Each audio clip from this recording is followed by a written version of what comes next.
Look. TNA is not only hard to kill, get it? But they presented hard to kill. We had some debuts, some people we've never really seen in TNA, and then we also at the end had a little surprise debut coming up, right? So I tell you what, TNA hard to kill. It's got me chanting TNA, TNA, TNA. What about you, Justin? Give me some TNA chants. Come on. Egg TNA, TNA. You know who made it.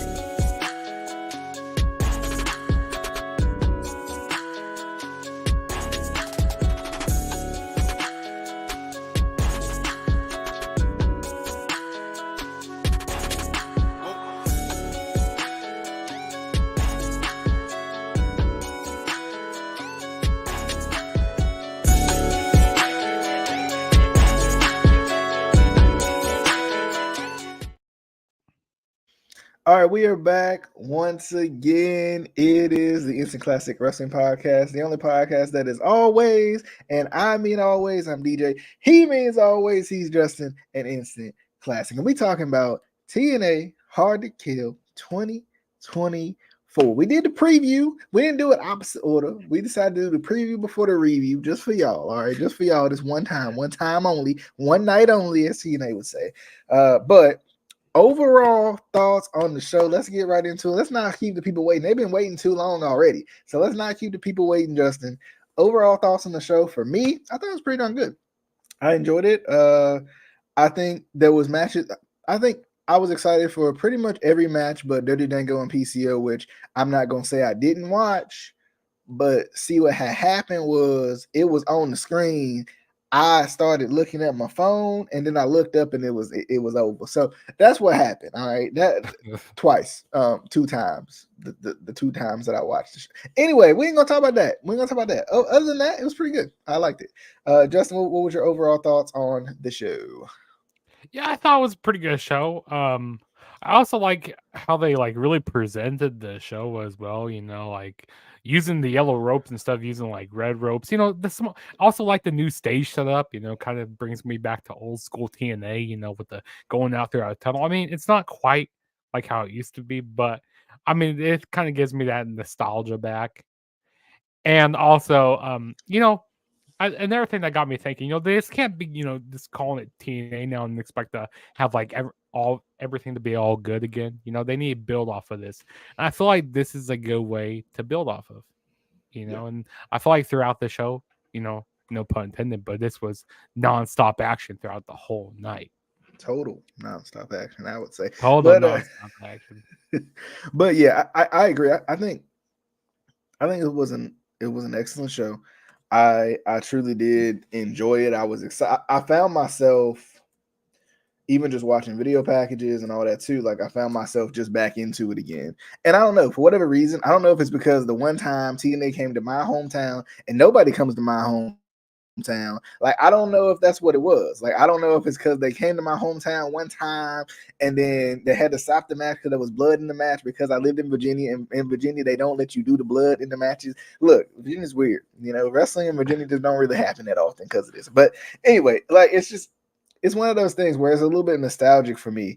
And to see TNA come back, to see the new logo, I know it's very similar to the old logo, but to kind of see it still be changed up a little bit, a couple tweaks here and there, to see all the yellow towels, not to be confused with those terrible, terrible towels. But still, Speaking of that, they lost today. Unfortunately, did. I wish they would have won. They did. You wanted to see the Steelers in the AFC Championship game? Was that No, one? no. You don't want to see the Bills. I didn't want to see the Bills. You don't want to see the Bills. I mean, yeah, just you know, that's a whole nother story for a whole nother day. Because I don't know. True. I don't need. You know, from that perspective, I don't know if the Bills can really beat the Chiefs. So that's just me. I mean, because after the first half, they didn't even really do much. But anyway, we ain't gonna talk about that. But I will say, for me, it was a lot of nostalgia, right? It was a lot of nostalgia. It was a lot of fun. I found myself enjoying the show. I found myself wanting to watch TNA again. I found myself wanting to get myself back into it. Like I said before, I wish they were on a bigger network. I wish it was easier to find for a lot more people, because I think TNA deserves a lot of credit. TNA deserves a lot of flowers, no matter what anybody wants to say about what TNA has done. And, you know, LOL TNA, and you can bring that back too. But it's just one of those things where it's just like, you know, it was a lot of fun. They had matches that, at least for the most part, felt like they made sense. And they had a couple of those matches where it was like, okay, I want to watch this just because of the people who were in it. I think they changed a couple matches on the fly too, it felt like. Because I don't know how Jake something got into this whole thing. But anyway, he was there. You know, and I like him a lot. I still wish they would have did something with him, and, you know, somehow bringing him back together with Diener. But anywho, yeah, I mean, I enjoyed it. I thought it was good. Should we get into these matches? Let's get into these matches. Let's talk about the first match that Let's see opened what we up got. the show. So the first, go ahead. No, you go ahead. You take it away. The first match that opened up the show was the women's Ultimate X match. We had Tasha Steelz going up against Alicia Edwards, Giselle Shaw, Jody Threat, Zaya Brookside, which the debuting bride, Zaya Brookside, and Danny Luna. DJ, what's your thoughts on this match here? I think, you know, anytime there's an Ultimate X match, you know, you gotta watch it, right? Just to see what's gonna happen, see what kind of crazy spots there are. And I think there were a couple, but I think for the most part this was good. Like, it was interesting. I was watching this show and my fiance was beside me, and she was sitting there kind of a little bit interested just because of the style of match it was. You know, it still has kind of that allure to people who aren't used to watching wrestling or don't really care too much about wrestling. It still kind of has that allure, like, what are they trying to get the X? What's going on? I got, you know, let me just look for a little bit, you know, and see what's going on.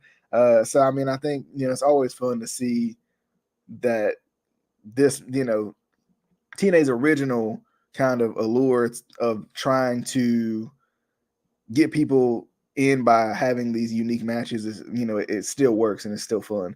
But I mean, I definitely thought it was good. It was cool to see, you know, Zaya Brookside back in the ring again, because I hadn't seen her in a while.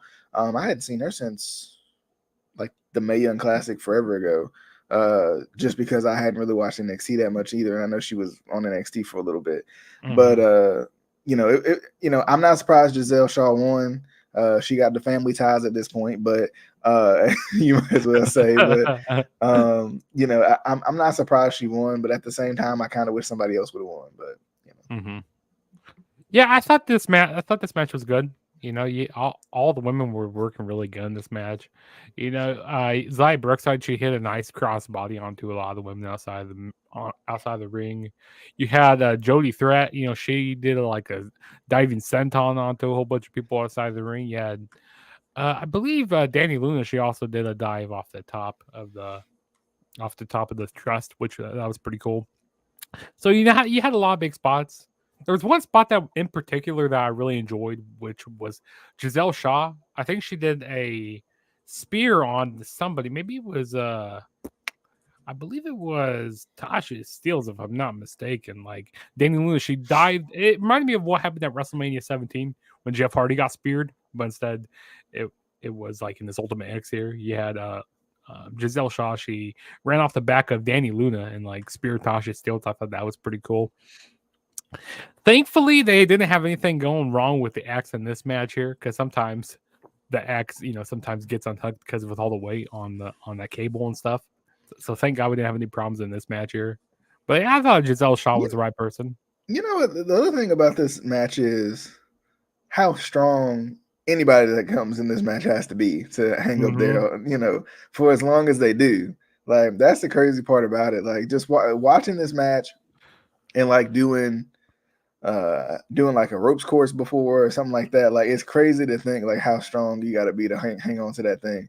Because I felt like, was it Danny Luna, I think, who fell off at one point? That just looked like she kind of like randomly just ran out of strength and fell off. Yeah. But like, you know, for the most part, it's always interesting to see how they just hang on to the ropes no matter what. Like, it's crazy. Like, I mean, I don't know. It's probably something they train, you know, to get strong enough to do it. But it's just interesting. Like, you know, yeah, I mean, craziness. I mean, if they put me in this match, I go like, nah, I ain't trying to go past the You cable. gonna bring out the ladder like who was it? Team 3D I think did back in the Yeah, day. yeah, I'm bring out the ladder, climb the ladder. But yeah, I thought it was a good match though. Next match we had here. Okay. Oh boy, this Oh match yeah, right match here. of the night. Match of the night right here. Match of the night. PCO, Dirty Dango. Yeah, my thoughts on this match, like, okay, this match didn't last that long. Yeah, Alpha Bravo got involved, basically caused a disqualification. So PCO won the first match. And then Santino came out. He said, no, no, no, that's not how this is going to go. So he decided to make it a 6-man tag, holla holla play it, we're going to make a tag team match. So Rhino came out, which I thought that was interesting. That Rhino, I thought maybe him and Heath could be doing something, but no, yeah. So Rhino came out to save the day of PCO. And then we had Jake something, which you brought up Jake something earlier. I wish that they would do something with Jake They would do something. what now? I said I wish they would do something.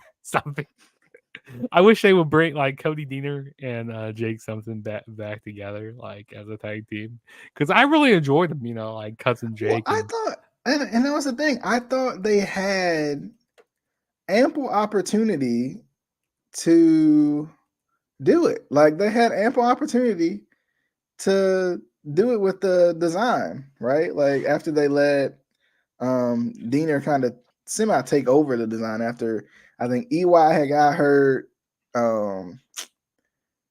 Joe Dorian got sick. I think he got sick.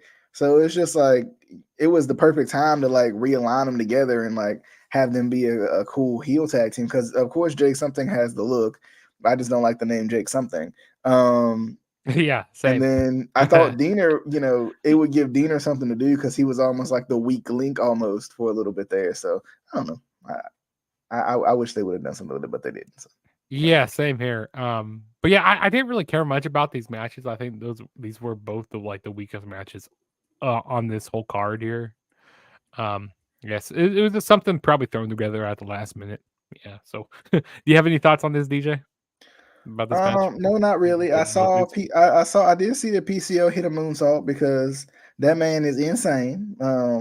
He hit not only backwards moonsault but a forwards moonsault onto the apron. So this man, like, I just wish I can move as well as PCO can when I get older.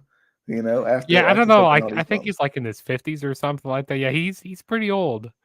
And also Oleg Brutus, dude, he looks so jacked. Oh my god. Vladimir Kozlov, the way he looks now. Oh yeah, Like that's true. he looks like a monster, but yeah, this was the weakest stuff on this card here. Next match.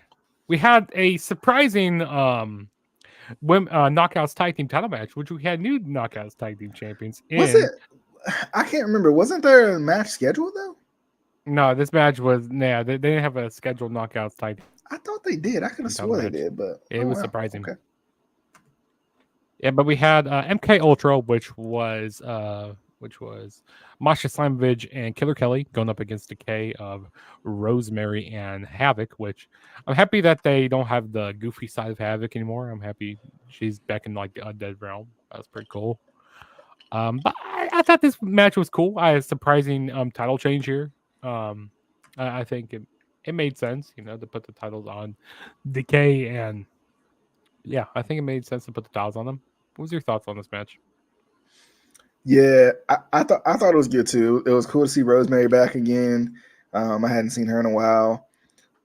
I've always liked Decay. I've always liked Havoc in Decay. I think Havoc, because I've seen a couple of clips of her doing the other stuff too, and it reminded me of what was it, Susie, a little bit, kind of. Yeah. Even though I think Susie was better at it, but it's just interesting to see like when they kind of make that turn. And I like with Havoc, I like that she, she kind of fits that darker character anyway. Like, it kind of just her whole thing.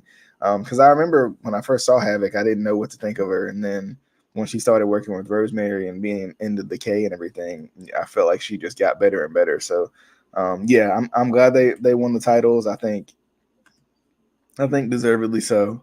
Um, I think they deserved it. I think they deserved to win. Even though I mean I like Killer Kelly and Masha Slamovich too. I think they had a pretty good little run too. But I don't know if you can have the women's titles without Decay because they're always around them. They always tend to be around the women's titles, especially since Havoc came around. So, well, I mean, really, Rosemary and anybody who she brings on with the Decay ends up with the titles. So, good stuff. Yeah. Yeah, so the next match we had here was the X Division Championship on the line. We had Chris Sabin defending the title against Kushida and El Hijo del Vikingo. And I tell you, this is where the show really started picking up for me. Like I always love when there's an X Division match, but sometimes it's kind of hard to do a 3-way because like I don't know, maybe there was some type of like language barrier with this a little bit, like with Kushida and Vikingo. But I think they worked pretty well for the most part. You saw a pretty crazy Canadian destroyer from Chris Sabin in the match on El Hijo del Vikingo on the stage. That was pretty nuts. I liked the different submissions that they were doing this match. I thought that was pretty cool. Like when Chris Sabin had both Kushida and Vikingo in a submission, and even Kushida put on a submission on both Chris Sabin and Vikingo. That was pretty cool.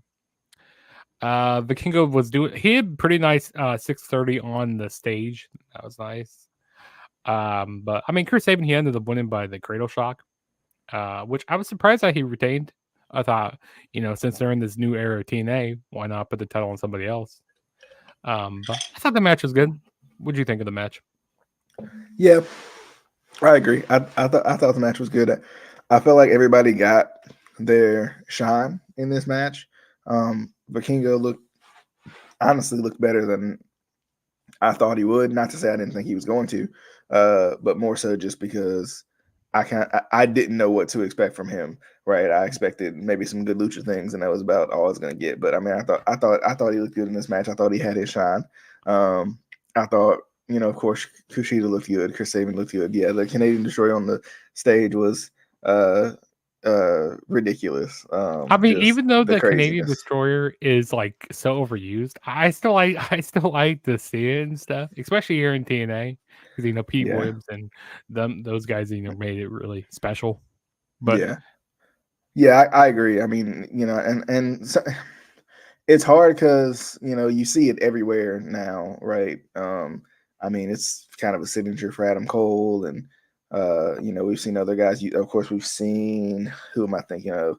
I know we've seen Bad Bunny use it. Logan Paul, I think he's used it before. So I mean, it used in this sense, I felt like it was still really good, and also used in TNA. I think is also feels a little bit different than used elsewhere for the simple fact of it almost feels like you're paying homage to Petey Williams, who kind of, made a name for himself in TNA. So, I'm glad that Saban retained. I was a little surprised too. I think I expected a majority of title changes also, but I don't think there's anything wrong with having one of the TNA originals bring in the new TNA with the X Division title. So I thought it was good.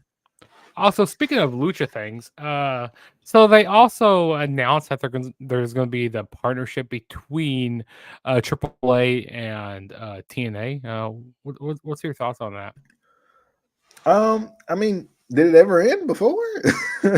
Like, I, because they've always had a bunch of partnerships with a bunch of different companies, whether it be from not new. Well, actually, they did have a deal with New Japan for a little bit, but they had the Pro Wrestling Noah, I think it was. They had the deal with for a little bit. They've had a deal with AAA before, I think, because of Conan. I think Conan helped out a lot of that because of his relationship with AAA. I don't know if he owns it per se, but I know he's got pretty big stock in it. But yeah, I mean, I was almost not taken aback, but I was, I think it's a good thing. For me, I was kind of sitting here thinking, did it ever end from the last deal they had with AAA? I think it's and I think also another reason why you make this announcement is to give Vikingo more credibility in this match, right? Like you come into this match, is Vikingo even signed to TNA? Like, what's going on? But if he comes from AAA and, there's a deal there, then obviously there's a reason for him to win, to have a chance to win this match. But I mean, we've seen TNA give, kind of like we said in the preview, we've seen TNA give titles to guys who weren't necessarily technically under contract. So, Yeah. Nothing surprises us. But well, I mean, do you have any thoughts on it? Yeah, I thought it was interesting because like like you mentioned, did they ever quit having a deal or a partnership with AAA? Because I never, because I felt like they always brought in luchas into TNA and stuff. I thought they always kept having this deal, but I think it's interesting. And also, apparently, I heard that some of the wrestlers like aren't getting exactly paid in AAA, so maybe they're kind of bringing them more over to TNA. I guess, try to get some more talent.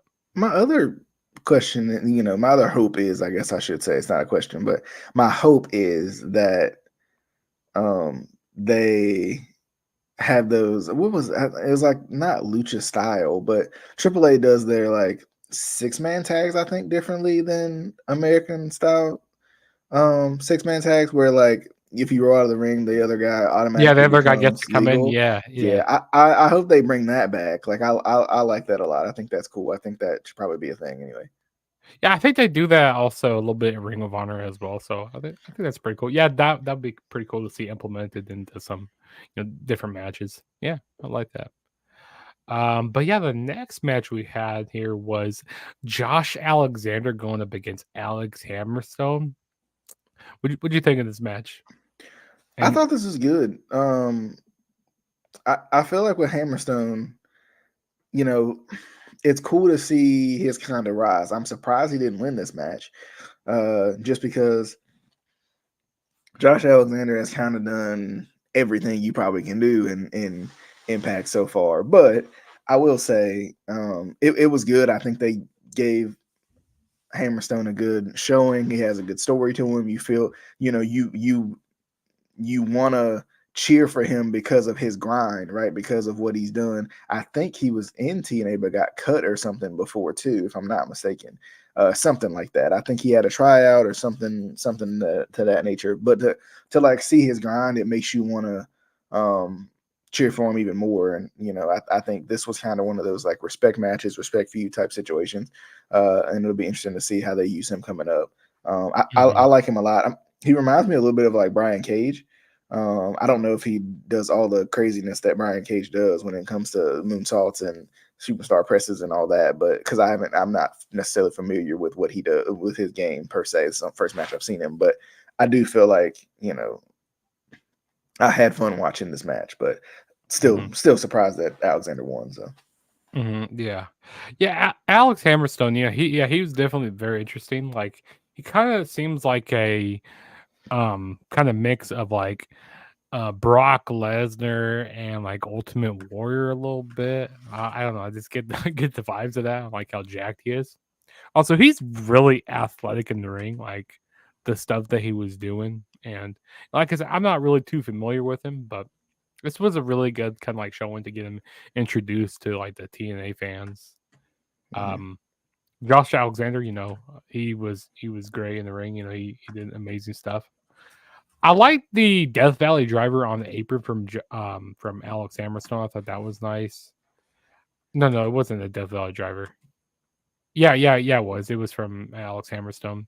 And he also hit a pretty nice like world's strongest slam on the side of the apron as well. So there were some pretty nice power moves that he was doing. Also, he did really good selling to with the whole like ankle and like with the whole leg when Josh Alexander was working on that. And yeah, I mean Josh Alexander ended up getting the win by the C4 spike. I thought it was a good match, I kind of wish I had Josh Alexander doing something else on this show, to be honest. But I mean, it was okay. It was a good match, though. All right, and then the next match we had, oh, buddy, here we go. This is where shit hit the fan. we had was the TNA World Tag Team titles on the line in the Fatal Four Way. We had ABC defending the titles against the Rascals, the Grizzly Young Veterans, and we had Mike Bailey. And it wasn't Trent Seven because I think Trent Seven had some like travel issues going on. So they had who was it? He's the luchador. Laredo Kid. Laredo Kid, which he's been in Impact Wrestling TNA. He's been there for a little bit. But yeah, this was definitely an interesting match. I feel like this was like a more of a showcase for like the tag team division. Or like, I didn't feel like the titles were going to change hands after this. I feel like everybody shined in this match. Um, like the Grizzly Young Veterans, they looked really good. Um, Mike Bailey he hit a really nice ultimate weapon in this match. Um, to be honest, I kind of wish this match was like just between ABC and the Rascals, since they kind of have that backstory with them. They kind of got that heat with each other. But I mean, ABC ended up pinning the Rascals, so kind of maybe puts that feud to bed now. Kind of since they pinned the Rascals here. I thought that was nice. But yeah, I mean, this was your typical Fatal Four Way tag team match here in TNA. You had all the high spots. You had everybody coming in and their moves. A whole bunch of fuckery, as I would like to say. It's crazy action, total nonstop action. No pun intended, but yeah, Every DJ, pun, what was your thoughts on the match? every pun intended. Yeah, I agree. I think. I mean, I probably would have rather seen just a normal tag team match, but I mean that Yeah, doesn't mean that this match wasn't good or anything like that. I think once again, this is one of those matches where it felt like everybody got their shine. It felt like everybody had a chance to win this match. You felt like even with the Grizzly Young Veterans, even though they haven't won title, they're making their TNA debut in this match, or at least their pay per view debut, and they are kind of the newcomers to TNA, and then you got Trent Seven and not Trent Seven, Mike Bailey and Laredo Kid. They're not, they're kind of thrown together because of the Trent Seven's travel issues. Like it still felt like, is there a chance here? I mean, I think Mike Bailey and Laredo Kid, you expect them not to win just because of the circumstances, but the other three, I think there was several chances where you're like, okay, this could, because do you want with the Grizzly Young Veterans? Do you want to go with the kind of new era type situation? Like it's a new era of TNA. You got a whole new, brand new tag team that's never won in TNA. You might as well go with it. But they are 4-time tag champions around the world. Or do you stick with kind of the mainstays of the tag team division? It felt like for the last little bit with between ABC and the Rascals. But I like that the decision was made between ABC and the Rascals. So then that way, kind of like you said, you kind of get some sort of resolution there, even if it's not over. You still, it's still like, hey, we pinned y'all. We didn't have to pin everybody else that was in the match. But I thought the match was good. I thought, there were plenty of cool high spots and everything. Like, there was good tandem offense and everything also. So I mean, I enjoyed it. yeah, and it feels like to me, I don't know if you feel the same way, but it feels like on every single big four, like all these big pay per views, it seems like they always have a multi-man tag team match or like a Fatal Four Way triple threat tag team match. Does that seem like to you? Because I feel like Yeah, we had one at Bound for Glory. yeah, I probably agree with that. They probably do, which is weird. I think it's a weird wrestling thing right now, right? Like it's one of those weird wrestling things that, like, for whatever reason, I guess, and maybe it's just the companies outside of WWE, but it just seems like they don't want to go with the normal match. They want to go with the Fatal Four Way tag team match, a triple threat tag team match, which is fine when it's fine when it's fine, but even for this match, like when you think about it, like kind of like you said, ABC and the Rascals got the backstory. Why are the other two teams, especially when you consider, and I know you want to get him on the card, and I understand that, but especially when you consider Trent Sevens, you consider his travel issues that changed Mike Bailey's partner. Why wouldn't you just narrow this down a little bit? Like that's what I don't understand. But Yeah, I don't know. It just seemed like just like a showcase here. It didn't seem like anything much here. Yeah, I don't know. It seems like I'm not a really good one to like analyze this and go like, oh yeah, these like, because there's just so much action that this goes on in these matches. Like you just lose focus on, everything that's going on. I'd rather just have a one-on-one, like a one-on-one tag. But yeah, we'll move on to the next match, which we had was the co-main event. Well, actually, before the main event match, we had a debut of Dana Brooke, and her new name is going to be Ash by Elegance. Yeah, they showed her I out thought by ringside. Kind of a thing that they do with like, because they showed the limousine or a car pull up earlier in the night, and they had this woman come out. And I think that's what they're talking about this big sign, because they said you don't know who's going to be showing up. Mhm. Worlds are going to be colliding, or maybe they were hitting that later on. I don't know, but yeah, they had this woman come out of the car, and my buddy Leo, he was so crazy because like, yes, dude, that's Dana Brooke right there. That's Dana Brooke before they even shown her face. But yeah, later on, they showed her in the crowd before this match between Trinity and Jordan Grace, and it was Dana Brooke, and her new name is Ash by Elegance. Like it sounds like her ass is elegant, or Ash by Elegance. What that does not have a ring to it. To me, it sounds like, first of all, it doesn't make sense. Like, Yeah. why? But secondly, it sounds like a promotion, right? It sounds like that's why I probably didn't know who it was, because when you think of Ash by Elegance, you just think like, oh, this is some model promoting elegance, like the elegance brand or something, like a perfume brand or something. Like I like what? No, like no. I just like I said, I didn't understand it. I the name wise, I didn't even realize it was Dana Brooke. For whatever reason, I think she looks different. And maybe it's I've probably only seen her in ring gear. On her way to the ring doing her little flippy thing when she goes to the ring. Like that, I've only seen her in that sense. So maybe that's what it was. But I had no idea this was Dana Brooke until literally 2 minutes before the show when Justin told me. And I'm like, wait a minute, let me go look, because I did not see that. And I'm like, wait a minute, I saw that multiple times and I had no idea. Yeah. It's just, I don't know, the creative team back there, whoever made her name, they need to change her to her, because I can't remember what her actual name is. Maybe Ashley or something. I don't exactly remember.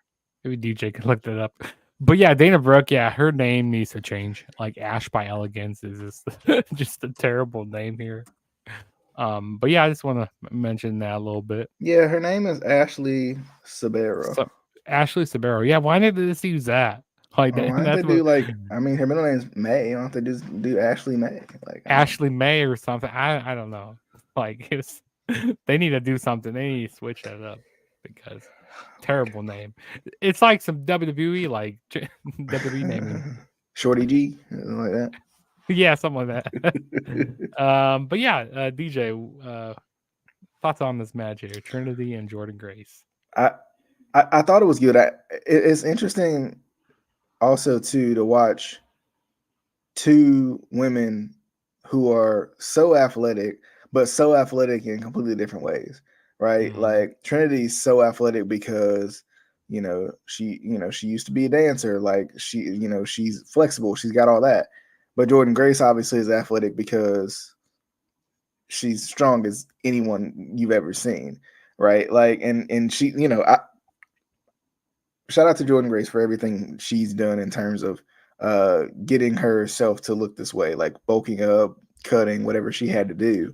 Because I think she had to do a little bit of both, to be honest, because she was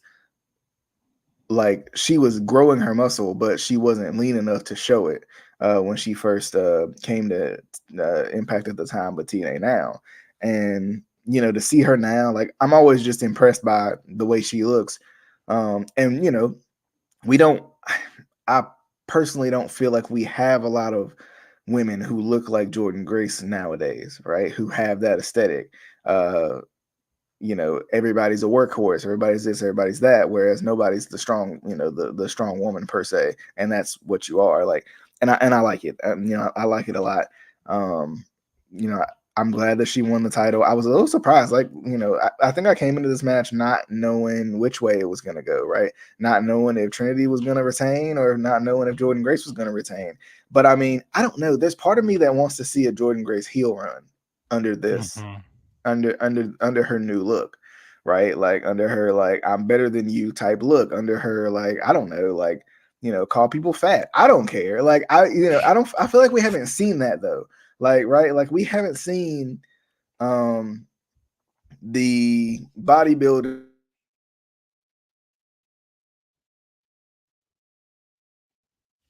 like, you don't even look nearly as good as I do. Like, types like, use that to your advantage. Use the fact that she looks like nobody else probably in this world, in the wrestling business right now when it comes to being a woman. Use that to your advantage.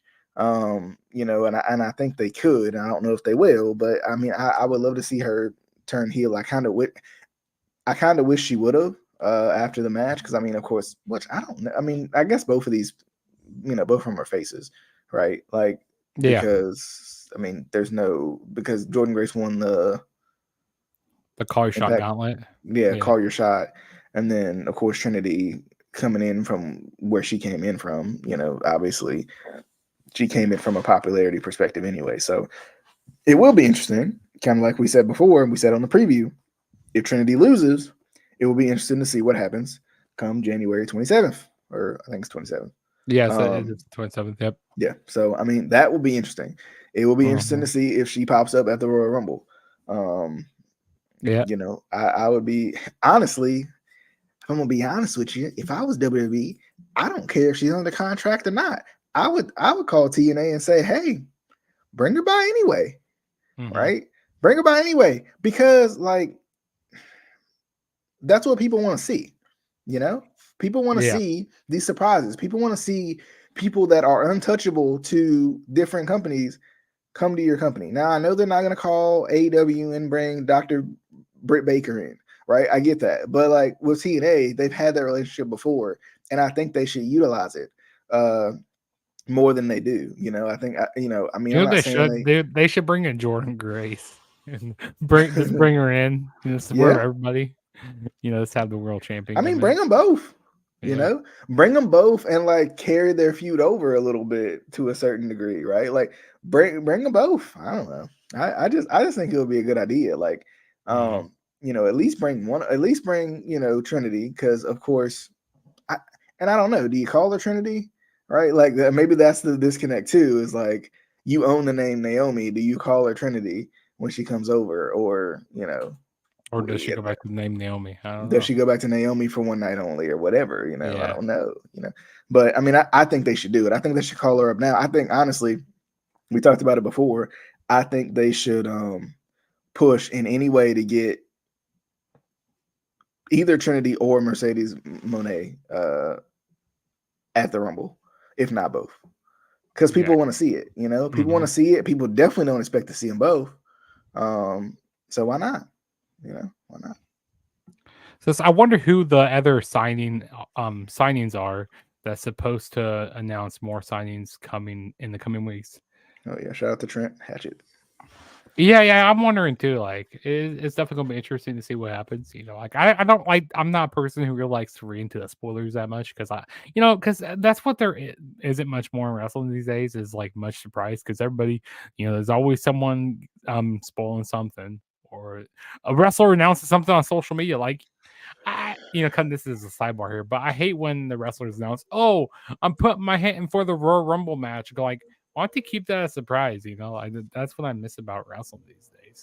Well, and that's the thing. If we knew CM Punk was definitely coming back at Survivor Series, it would have been probably the top moment of the year. Yeah. Right. It would have been like, oh yeah, it's still cool, right? Like, and that was the other thing too. Like, even when CM Punk returned, like a couple years ago, like my hope was, hey, why don't you have him return, but don't tell anybody. Right? Like, nobody's expecting this. Like, I get it. Like, and that's the hard part, because it's like, that's the hard part, right? For that show, right? For whatever show it is, whatever show it may be, Rumble, whatever, right? You want the you want so many people to attend, right? You want so many people to attend. You want so many people to buy, and if they know Punk's going to be there, they're more likely to buy. But also, like, I think something that sometimes is missed in the money aspect of it, the initial money, because there's always going to be money to be made. But in the initial money aspect of it is, where are the surprises for the fans, right? Yeah. Like, yeah, you could have easily told everybody that CM Punk was coming to Chicago on Survivor Series, but where is the I'm waiting on my edge of my seat for it to happen? Where is the as a fan, I'm buying the ticket in hopes that it happens? If it doesn't, cool. But if it does, oh, I already got my ticket anyway. Like, where is that now? You know, Yeah, see, and kind of I was in that situation there at Survivor Series because like, you know, is he gonna show up? Is he not gonna show up? And then ends up showing up, and then the whole crowd goes crazy. Like, he shows yeah, up, and we're all and that's the other surprised. thing too. Like with with the signings that Trent was talking about. Shout out to him. You know, with the signings he was talking about. Like I said, I don't know either. I've been kind of like browsing the. I've been kind of browsing the free agent wire type situation that's been going on. But I, you know, at the same time, I don't know. You know, Yeah. I don't know either. Like, I haven't looked at. I've been browsing the free agent wire, but I haven't been browsing the rumor mill, if that makes sense, right? Because Yeah. I don't want to know. I don't really want to know. I want to be surprised whenever it happens, and hopefully I see it in a show and not on social media. But I want to be surprised when it happens. But and also, Top Dollar showed up too. By the way, I don't Yeah, know he if you saw that. he was performing on the Yeah, you countdown. told me that. That's right. But he also he jumped in the ring, right? Like, or something. Yeah, he did something with Joe Hendry. Like he got into it a little bit with him, so maybe they might have a little feud with Joe Hendry and Top Dollar or whatever his name is in TNA now. Yeah. But yeah, I want Enzo back. I don't care what y'all say. I want Enzo back. Okay. Like, give me my wish here. I want Enzo. Y'all done brought in Swaggle. Where is my boy at? Enzo. Come on. Enzo More. Yeah, but Trinity and Jordan Grace, I thought it was a really good match. You know, I gotta give Jordan Grace her dues because there's times like you know I don't like her that much. I don't know if it's her physique about her. You know, she Well, just has too much of the she muscles. comes off. The issue is, Justin, I'm gonna be honest. And maybe I should just give my concern, and maybe you feel the same way, right? For Yeah, me, my issue is Jordan Grace comes off generic, right? Jordan Grace yeah, comes off like the strong lady that just got out of the gym, but I don't know who she is, right? She's yeah. not talkative, she's not charismatic, and that doesn't mean she's not. That doesn't mean she literally is not. But the current character that she has does not allow her to showcase it. If she was a heel, I mean, she could burn everybody down, right? Like I think they need to turn her heel and let her show her personality a little bit, because she never really has. She's always been a face. She's always been the I work so hard, I'm here. Yeah, you know, look at me flex, right? That's been her whole time. So I mean, I Hmm. hope that they allow her to do something, you know, something else, like, Yeah, I other than agree. that. But Yeah, but I gotta say this. I think this Percy was Watson is still wrestling. really, really, he's still wrestling. But yeah, Trinity. Yeah, I thought this was her best match here in TNA, and hopefully this isn't her last match here. But yeah, this was fine. Guess we'll see what happens. You know, she Percy ends up Watson going. is only 42 years old. That's crazy. Like, what? That's crazy to think about. Yeah, but yeah, this was a good match though. Not gonna lie. Like Jordan Grace becoming new Knockouts champion. You know, it kind of seems like Trinity, you know, after the match, you know, she was kind of, you know, saying her goodbyes and stuff. Like I said, she's going to be on some TV tapings here in Orlando, you know, in her hometown. So maybe, I don't know if she ends up signing back with WWE. I don't know. I feel like they should try to keep Trinity here because, you know, when a company is like really doing good, you expect them, you know, to be resigning and stuff. But we'll But see what TNA's happens always had that problem though too. Like, with keeping wrestlers. Yeah. TNA has never, yeah, they've never been able to keep wrestlers. Like, it doesn't matter who it is. Mm-hmm. Like I said, I don't know if it's the money thing. I don't know if, If it's you know, the ownership grass or, is, you know, ownership. The grass is greener on the other side type situation. I don't know what it is. yeah. But like, even like Deonna Purrazzo, like her being in Mm-hmm. AEW, she's gonna get lost in the sauce, and I hate it because she's one of the best women's wrestlers probably in the world right now, and Yeah. she's gonna get lost in the sauce like every other women's wrestler on that roster. Mm-hmm. Yep. So move on to the main event match of the night. We had was the TNA World Title on the line. Alex Shelley defending that title against Moose, a wrestling god. DJ, what were your thoughts on this match? You know what? I'm gonna bring back something. If y'all been following the podcast for a long time, you gonna remember this. And if you didn't, if you haven't, I'm gonna bring you into some new game that I got. But all I'm gonna say is, and you're no. Okay, that's what I'm gonna say. That's what I'm gonna say Well, you gotta have the because title. You need to have the title with you. I Like, where's know I that don't have the title with me today. They go, but you know, I'm excited because Moose is probably one. It has to be like probably like one of my top 5 favorite wrestlers right now, currently in the game. Right, when you take out all your favorites, but in terms of like currently right now, like he's one of my favorites. He's always been. I've always liked him, and I think he's just TNA has allowed him to grow and develop and become even more of a character, become even more of, show even more of himself, show even more of his personality. And, I love that they continue to reward him because way back when Lashley was there and we were all hoping for the Moose Lashley feud in 2018-ish or something like that. Like, Yeah. we were all hoping for that feud. And I think we got a sliver of it, but we didn't get nearly as much as we wanted. We didn't even know this Moose existed yet, right? And now I think Moose is just doing his thing. He really is. He's just doing his thing. And He's doing his tiny thing. I mean, Shelley looked good in this match. Don't get me wrong. I'm not discrediting Alex Shelley and what he did in this match too. He looked good in this match. His character development from just being the guy waiting to get the shot to pretty much turning heel during this whole thing has been excellent and been a breath of fresh air and been exactly what you needed. But to have, I think it's interesting because like this match was one of those matches you really felt like could go either way. Shelley's had the title for a long time. He's the 3rd longest reigning Impact World Champion in history, right? And I think the Impact World Champion falls in line with the TNA World Champion, right? Yeah. I think they all mesh together. But he's the 3rd longest reigning champion, and you got a TNA original bringing in the first ever return to TNA pay-per-view as the champion. For him to retain, obviously that makes a lot of sense. But then you got the guy who literally brought back the TNA World Title. I don't know if that was foreshadowing back then, because I think we discussed it on the show. Like we were like, are they bringing back TNA at some point? And it kind of fizzled out because it just never happened. But he literally brought back the TNA World Title. He brought back those 3 letters that mean so much to this company and to a lot of the fans. And for him to not only grow up in Impact Wrestling, it felt like, but at the same time bring back the TNA title and kind of really showcase that he kind of has been Mr. Impact Wrestling, right? Self-proclaimed or not, he kind of really has been Mr. Impact Wrestling, has been I just think has been awesome. And I'm excited to see what he's gonna do because I felt like all of his title runs have been really good and really exciting, and it'll be interesting to see who takes the title off of him. Mm-hmm. Yeah, most definitely. Yeah, I thought the match was really good here. I mean, the beginning of the match was kind of started out like really slow, but I mean, Alex Shelley, I really like his submission type of game he did here. This really broke down moves and stuff because this was definitely a Goliath versus David versus Goliath type of match here.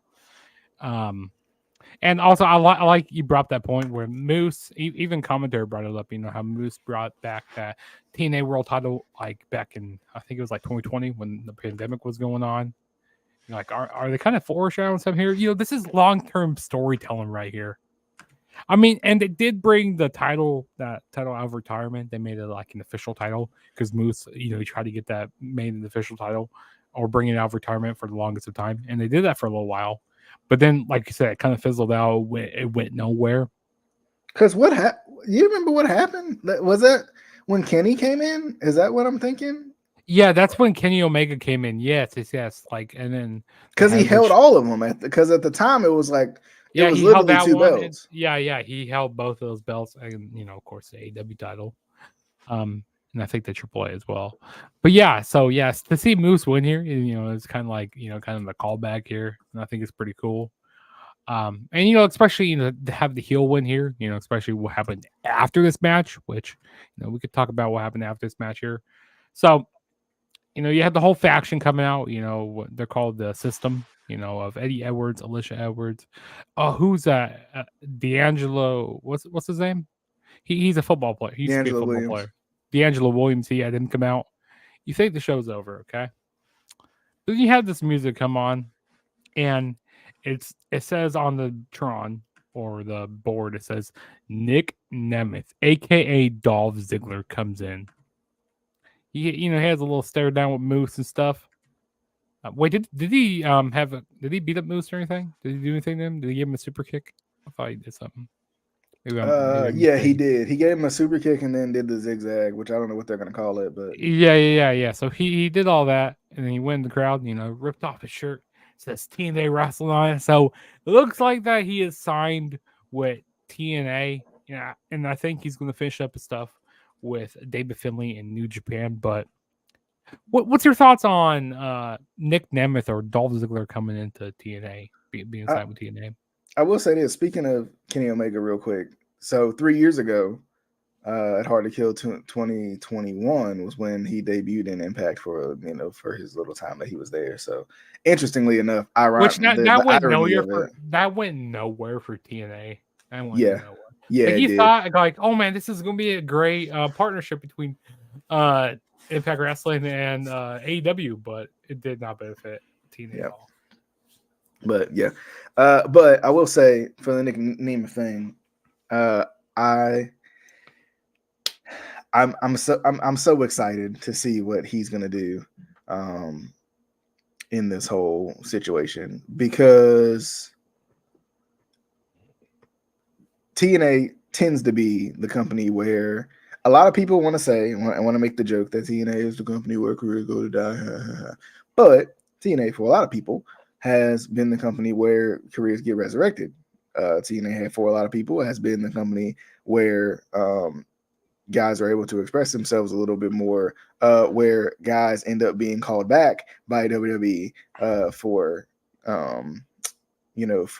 for jobs or to get rehired. So who's watching who on that one? But anyway, I feel like for him, not to say that I mean, at some point he's going to go back to WWE. Like obviously, that's just tends to be how that goes. But it's going to give him an opportunity to be, for lack of a better term, the big fish in the small pond for once, right? Like he's always been overlooked. He's always been the guy who, for whatever reason, everybody overlooked. Everybody said like, I don't know, does this guy deserve it? Who is this guy? Type situation, even in the character development and all that. And then, he wins world titles, he wins intercontinental championships, he wins the NXT title, and you're still thinking like, but is he? But I don't know. So like I think this is an opportunity for him to just continue to show how great he is because and actually have the TV time to do it, right? Because I mean, the thing about Nick, Dolph, whatever you want, however you want to say it in this regard, is people want to see him, right? People want to see him. Like they always have. He's been one of those guys that people have always wanted to see. People, I feel like from an audience perspective, he has always been appreciated. Sometimes from a company perspective, he's not. And I think TNA is the perfect place for him to be respected and to showcase his skills still. Before I'm sure I wouldn't be surprised if at some point he moves on to AEW, but at the same time, there's a part of me that wonders why he didn't go to AEW to begin with his name value already. I just feel like he's going to get lost in the shuffle over there. He's just going With to get put AEW, on. it'll just Yeah, be more the same. yeah. He's just going to get lost in the. He's just going to get thrown on Rampage, thrown on Collision, which I mean, Collision's a cool show, but he's just going to get. They're gonna find, because there's just so much talent over there in AEW, which Tony Khan, he doesn't know how to book shows sometimes. I mean, he knows how to book some events and stuff, but like the undercard, he needs to get work at doing that better. or who get thrown in Ring of Honor, which Ring of Honor is a kind of a dead company right now. I mean, even though it is bought by Tony Khan, they don't have a TV deal. And I mean, the pay per views are good, but other than that, like Ring of Honor doesn't have much going for it. So I feel like he would just get lost in shuffle in AEW. So yeah, Yeah. I'm happy. I'm happy he chose to come to TNA. Like I said, or like you said, he's a big fish in this small pond type of situation. Maybe he could win the world title over here. See if he's actually could be that big star over here. And also for the people who that kind of TNA haters, if you didn't like the Dixie Carter stuff back in the day, you didn't like the Vince Russo stuff, the TNA is not your cup of tea, if you don't like the Scott D'Amore type of stuff, this for those TNA haters out there, I guess that's not their cup of tea, seeing Nick Nemeth over here in TNA, but I think it's definitely gonna be interesting to see what he does. No, it's been it's been a while since I've watched a weekly TNA show, but I guarantee you I'd probably enjoy a TNA weekly show more than I'll enjoy AEW, and more so specifically because specifically more than Rampage or Collision. Like Dynamite's okay, but I mean I've heard from personal friends of mine that AEW is taking a step back, right? Like, so yeah, it really has, to be honest with you. It really has. I mean, like I said before, I said in the preview, I'll say it again. I'll say it until I'm blue in the face. I just hope that I hope that somebody can put some money towards TNA because they deserve it. I get it. Wrestling is the world of the lack of a second chance, but I just hope that something starts to spin. That's all I'm saying. Just throwing it out there. But I mean, I gotta say that's it. They're coming back, with it in a positive way. Like this is a good way to bring TNA back. So I gotta say that right now. But yeah, that was TNA Hard to Kill. DJ, you want to sign us off here? You want to tell all the people? Yeah, I'll go ahead and sign us off. Be sure to if you're on the Instant Classic Wrestling Podcast channel, be sure to go over there and check out good old Juggernaut 097 and his channel over there. And if you were over there on Mr. Juggernaut 097's channel, you can go over to the Instant Classic Wrestling Podcast and subscribe. We can just, just cross over. We dapping it up, dapping it up. You know what I mean? But anyway, yeah, we dapping it up. Yeah. We dapping. I don't even know. But I got one more thing I want to plug before going on. So tomorrow I'm going to be doing a retro review of, since it's Royal Rumble season, I am going to be doing a retro review for Royal Rumble 1991. So stay tuned for that to drop. Is that the first one? No, 88 was the first one, but I already have 88 on my channel. But yeah, I'm talking about the good old stuff from Royal Rumble 1991. So definitely, like to watch those retro reviews. Definitely come check it out tomorrow. Yeah, definitely be fun. Go hang out with good old McJuggernuggets over there, and y'all can watch this pay-per-view together. He'll probably fall asleep on you, but that's just from my experience. Oh, okay? No, I already recorded the video. I already recorded it. I remember when we used to do those watch-alongs. I fall asleep. Don't watch something when you're laying down, especially wrestling. Justin to be like, all right, what show you want to watch? And I'll be like, I want to watch. I'll be like, Justin, we didn't start the show yet. Come on, man. Oh God. But good times. But anyway, definitely hope you guys enjoyed the show. Remember, the Instant Classic Wrestling Podcast is on all major podcasting platforms. So all your audios, take us with you. I'm just saying, like, we do stuff like this so you can take us with you, go to work, and listen to the show. So then that way you can be up to date on your wrestling knowledge. Okay, might even be more up to date than we are on your wrestling knowledge after these shows. But anyway, definitely hope you guys enjoyed the show. We'll see you guys on the next episode of the Instant Classic Wrestling Podcast, the only podcast that is always, and I mean always, and of course Justin means always, an instant